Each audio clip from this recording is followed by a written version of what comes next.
Hello, all, and welcome to another episode of Thinking Historically About. Today, we are thinking historically about women's role in the American Revolution. And as our guest today, we have Dr. Carol Berkin, who is Presidential Professor of History Emerita of the Baruch College and Graduate Center, CUNY.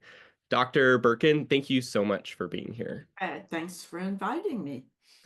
So this kind of unit and focus really came out of me taking a class of yours through the Gilder Lehrman Institute on women in the American Revolution. And that was when I was exposed to this Revolutionary Mothers book. And not only was I captivated from a kind of a literary point of view, but these were, perspectives and um, kind of insights to the American Revolution that I was not exposed to in both high school and undergrad. And so I'm curious, from your perspective, what drew you to this focus, this era, this area of history? Some of it is that I'm a woman, Sure. and I kept reading history and thinking to myself, where am I in this story? When I was through Barnard was unique because it was a women's college, and Mhm. it had a women's history class long before many places did. But generally, if you picked up say a textbook, women appeared like this: Pocahontas, Clara Barton, Eleanor Roosevelt, and then we dropped out. And I thought, Yeah. surely there must have been more women because, Yeah. after all, there were more children. And uh, but I was a child of an era, and when I went to Columbia, nobody in their right mind would imagine writing a dissertation on women. And so I wrote a dissertation on an American loyalist who was loyal to the crown, and it was he was a terrifically interesting guy. He had a nervous breakdown and recorded it, which doesn't usually happen with Yeah. 18th century people. And so I didn't mind writing about Jonathan Sewell, and it won an award and it got published, and that was all lovely. But then something had changed by 72, 73, and the era of social history had begun, Yeah. and history from the bottom up, which meant, in essence, writing about the people who weren't generals or presidents or postmaster generals or whatever men became. And a couple of us had gotten tenure because we had written these books on men or male issues. And we had gotten tenure, and we looked at one another, I guess, one day and said, how about us? And Hmm. so we were told by many well-meaning mentors, oh, don't do that. You're going to ruin a great career.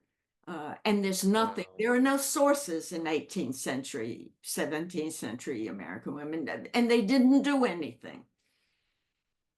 And we said, okay, we're going to sort of test the waters. And Yeah. we had the most wonderful time because, of course, when we went to archives, all of the archives would list a man's papers, and it would say business papers, political papers, personal papers, finances. And then there would be a little category called miscellaneous or Hmm. other papers. Hmm. And guess what was in there? Women's diaries, women's letters, women's poems, Wow. women's. And so we would leave each other notes at different archives. Don't believe them. There are women's papers here. It was an exciting time to probe women's history in all the American centuries, but particularly for us, because nobody thought we would be able to find sources, and yet we were. And even 17th century women, we Yeah. found it in court cases, we found it in slave listings of slaves that arrived in America. It was just, I never regretted. I still write about men, as you may know. Yeah. books about the Constitutional Convention and the Bill of Rights and about Washington's administration, but I've always been able to turn back to the question of women with some not just approval but encouragement by Sure. the profession. And so it's been in many ways a very exciting journey Yeah. in a new field. It's not a new field now, No, yeah. but And that, yeah, that makes me like just kind of remind myself that this unit is built for middle schoolers, right? So something that took you as a PhD student to go mining through the archives and uncover the miscellaneous papers that had these like rich histories of women. Now in like here, middle schoolers, seventh and eighth graders get to engage with these perspectives right. at this kind of early teenager time of their life and not have to wait until Well, um, I think it's important that all people can look into the mirror of history and see themselves. hmm, You must know from teaching, every teacher knows this, that you can see the blinds come down yeah, uh, it, in the eyes of Black students or Hispanic students or gay students or women students when the history being taught them was only the history of white men. yeah, And so what this does is it says, you were there also. yeah, And there's a history of your history is worth studying. And so I consider that not just did I have fun doing the uncovering, but I'm always glad when someone says, "Oh yeah, in eighth grade we studied all about," and I think, good, good. yeah, We're making women part of the American past. yeah, absolutely. And just to think that history is really it's a study of humanity, and humanity is so complex and diverse, and Yes, the only true accurate history that we can at least try to attain, it has to contain so many different perspectives exactly. and The thoughts. wonderful thing is there's room on the stage for everybody. Mm, And once everybody gets there, then any event you're studying becomes so much more complicated. And of course, there are people who don't like that. There are people yeah. who want the story to be from president to general because that's easy. Hmm. What we do is messy. Hmm. We say, wait a minute now, that's not how it looked from the point of view of an 18th century middle class woman. It's not the way it looked from the point of view of an African American woman. And there Hmm. have been people who have said to me, well-meaning people, it's too much, it's too much. Hmm. I can't deal with that. But it's life. Yeah, It's yeah, it's it's it's truer than the histories that they prefer. sure. And it's I think it's endlessly interesting. So I Yeah. welcome all the varieties of experiences, not just, the first books we wrote were really basically about white, middle class, and upper class women, because those are Hmm. the people who left the papers. Sure. And we got challenged. How about African American women? How about Native American women? What are you going to do to find out about them? And it became harder to write. Sure. And good. I'm glad. I'm glad Yeah. it got more complicated. So yeah, let's talk about this moment, the guiding prompt for the unit for students. Ask them to compare and contrast the ways that women resisted the British government and contributed to the American Revolution. And so, you know, where does your head go when you think about this story of resistance and contributions to the revolution? Yeah. First of all, there were women who opposed the revolution too. Yeah, I mean, there's a absolutely, yeah. loyalist story to be told also. but the women's support for the revolution, a lot of people like to write about what are the radical outcomes of the American Revolution? And they always talk about, the Constitution or working class men being politicized. But I think one of the most radical outcomes of the revolution is that women found a political voice, Mm, found in part because so much of the protests before the war had to do with boycotts of British goods. The British goods they were talking about on the whole were things that right. cloth, British tea. And so women discovered that even in their domestic sphere, what they did was a political act. Giving up tea, giving up British cloth, spinning their own homespun instead. Yeah. That was a political act.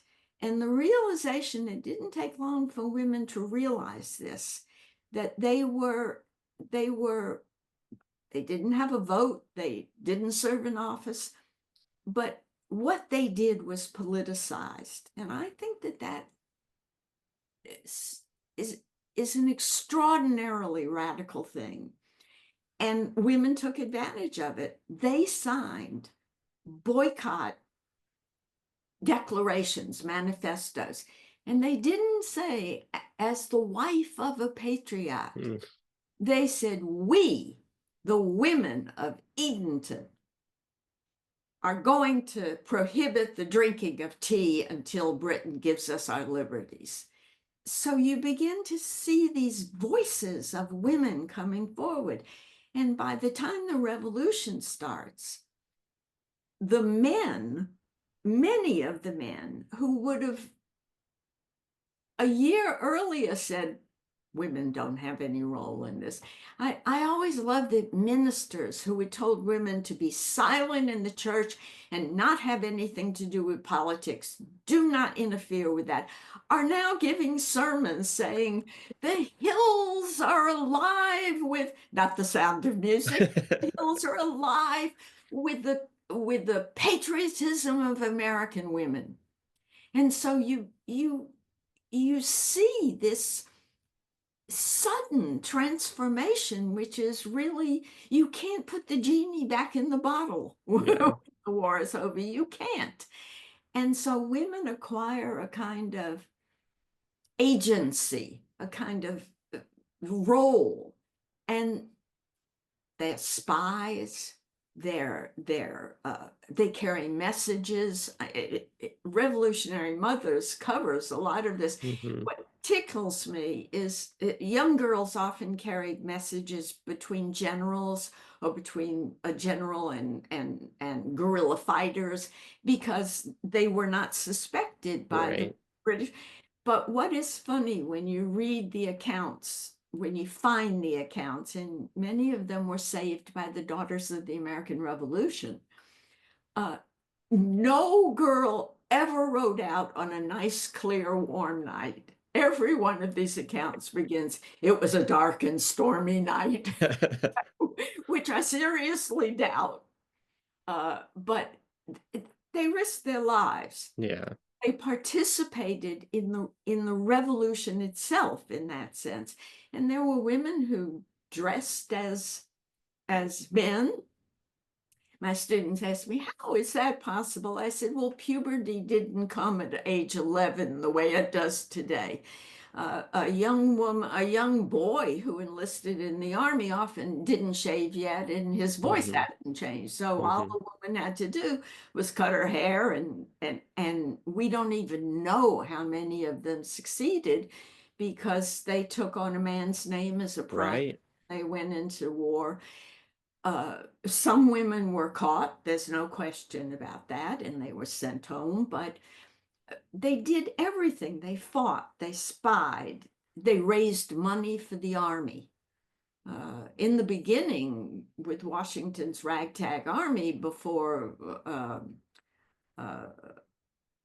before France and Spain decided and the Netherlands decided to come in and lend money to America, it was women raising money, going door to door, that helped sustain Washington's army.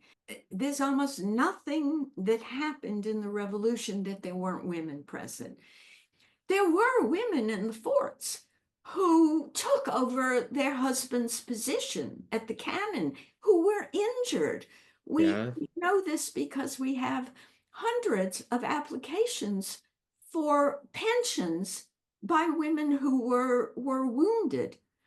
So there's, name anything, stick a pin in anything about the war, and you're going to find women. And I think that's really important for people to understand, that their contributions were not making tea for their husbands, or Mm. there were lots of women who stored guns and ammunitions in their home for the guerrilla fighters in the South. Wow. And when the British discovered it, the women would set fire to their own homes to make sure. I mean, it's not like they could go move into a hotel or a bed and breakfast. Right. This was the family's main possession, and they would set fire to them instead of letting the men, the British or the loyalists, get hold of what they stored away. So the sacrifices women made, just the sacrifice of running the farm while their husband was away, Sure. there's no aspect of the revolution except formal politics, right? Except the Declaration. There were no women at the Declaration of Independence. There were no women in the Confederation Congress. Except for that, there's absolutely no area of the revolution that you can say, I know the story, if you don't include women. Yeah. And, you know, that's what we've written about. That's what we've argued. That's what we've proven in the books that we write. So I mean, I love being just kind of like reminded or given to thought about just all the intersections of women in the American Revolution.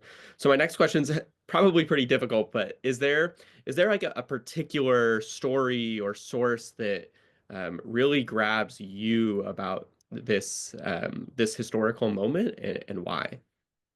There are several.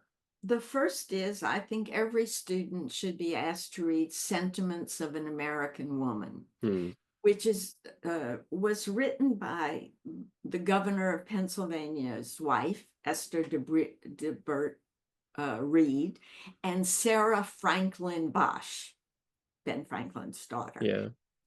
They had organized the first major fund drive in American history. And they went door to door in Philadelphia. They had squads of women, 4 women who went knocking on doors to raise money. And they raised $320,000. Which is And what's incredible. remarkable about it is not the money. It's middle class and upper class women who were not expected to speak to a man unless they were introduced to them Hmm. by their husband, going and knocking on doors and saying, we are raising money for George Washington's army. And they were criticized tremendously in the newspapers, especially by, loyalists. And so DeBert Reed and Franklin Bosch wrote this manifesto, Sentiments of an American Woman, that said throughout history, women have participated to defend their country, and we Hmm. are patriots as much as men. And I think that it's not hard to read, and it's not hard to understand, and it shows you the politicization of women. The second one is they should be able to read the Edenton women's boycott of tea. Yeah. because there again, you see women saying, we are doing this as individuals. We are not doing this as wives of anybody. Hmm. And I think that that's important. I think the last thing that they should maybe take a look at is some of these stories of uh, uh, women who stood up to the British Army. And they're just wonderful stories of women who said, uh, uh, I will not let you into my house. I will not agree to anything you want me to do. Rich women and poor women. In upstate New York, a very wealthy woman burned her entire crop, wheat crop, so that Burgoyne's army couldn't get to it. Wow. And that's one of the reasons why Burgoyne surrendered, because his army was starving. So I think that, but in particular, these two documents, I think, tell Yeah. you a lot about the politicization of women. The thing that links those documents as I'm listening is that they elevate these decisions by women in this historical moment as incredibly significant. Mhm. And so, one thing that you and I talked about in a previous conversation was that it wasn't just that women contributed to the American Revolution, but it was the significance of their contributions. And yeah, so I would love for you to speak a little bit, like, I mean, obviously these are like incredible stories, and like to me, it's very clear that the revolution doesn't happen the way it does if women aren't involved. But why does that matter? Why is that so worth dwelling on? I, because I think you can reverse the question. It's not just what did women contribute to the revolution, but what did the revolution Mm, contribute to the history of American women? yeah. And there, what you see is this is the start of radical changes in the ideas about women. Now, some of these changes were already happening before the revolution with the rise of a stable middle and upper class. And in those circumstances, instead of just marrying a woman because she could cook and sew and tend the garden and as a partner in running a farm for survival, you begin to get people who have servants, slaves, and so their wives aren't engaged in the nitty gritty of that kind of work, and Americans are of these social classes are beginning to think of husbands and wives as companions to each other. But the revolution acts as a kind of hothouse to, to develop this idea really quickly. And one of the things that comes out of it is a radical reinterpretation of women's nature. Before this era, women were assumed not to have a strong enough brain to think morally or rationally. Oh no. And this was the argument that allowed men to say women have to be kept under control because otherwise there'll be chaos in civilization. They don't know how to think. In fact, there were scientific studies that said women's brains are too weak and too small. I mean, you Oh know, my goodness. science, medicine, the church, and the law all combined to make women wards forever of their father or their husband. But what women do in the revolution is show I have a brain and I have a moral sense and I can choose to support independence or oppose independence. And so, one thing that comes out of the American Revolution is the settled idea that women have moral integrity and intellectual capacity. And what does this lead to? it leads to, for the first time, what they called young women's uh, academies, young ladies' academies, because women are arguing, and so are some men, that women's brains are perfectly fine. They're undereducated. And so you get a revolution in education, which is going to continue in the 19th century. And you get a revolution in the idea of moral authority, that by the 19th century, women are not only morally equal to men, they're morally superior to men. Right. Yeah, there's that shift. And then you get a women's movement that is a reform movement that says, we are your moral superiors and we have a right to come in and clean up the Mm, corruption that you've introduced, men. So don't scoff at the one major outcome of what women did in the revolution, which is to transform the idea about women's moral and intellectual capacity. And I think that's pretty radical. yeah. Yeah, that's a I love the way that like you framed all of this, right? It's you can inverse or reverse the question and think about like, what how did the revolution impact women? And it's I mean, it is radical. It's and it what I love about so like we talk a lot about this historical thinking skill of continuity and change over time. So, and the and also there's this like idea of contingency. So like we have it's I think it's easy for us to look back at the past and kind of either admire or kind of nod our heads and it's like these are cool stories, but really they're transformative, and we really only exist the way that we do Yes, because of the actions of those that came before us. yes, absolutely. When, when people say, oh, who cares what happened?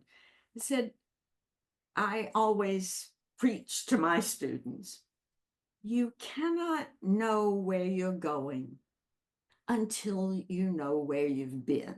Yeah, And you have to trace that development carefully to understand, not that history repeats itself or that there's nothing new, all those cliches, to understand why at certain moments that contingency and that agency, that action on the part of people change the conditions under which the next generation is going to live, and so on and so on and so on. And each generation. And if you don't understand that, you it's like getting on an escalator and not knowing, on the fourth floor and not knowing there were three floors before that. It's sure. it's and you think about people talking about themselves. Well, I have to, think about why my mother and father did X and Y. They're very concerned about their personal history. History, yeah. Yeah. And then they forget that that also applies to society writ large. Uh, Yeah. uh, Yeah, we can't have our bearings, right? Like right. your That's escalator exactly analogy is really helpful for that. Like, right. we Right. have no sense of where we're at unless we understand Where where we've we've been. been. Yeah. Yeah, exactly. And that seems to me to be so self-evident Hmm. that I never understand why people say, oh, that doesn't matter, it was in the past. Yeah. So I keep fighting that argument. So you've already touched on this, and we'll kind of end our conversation here. But I'm curious if you have more to add. So in this historical moment of looking at the intersection of women in the American Revolution, both their contributions toward, but also the impact from, um, what do you hope your students walk out of your class considering, thinking, processing, as you talk about this topic? Well, I hope they not only think about how women had been left out of the story, but I want them to think about how other groups have been Hmm. left out of the story. And I also want them to be aware that some changes that we are impatient with, like, why didn't women get the vote? Why didn't women fight for that? These things are developmental. That is, they each change sets the scene for the next change. And so women's history is complicated. There are steps forward. My favorite quote always with my students is when Allison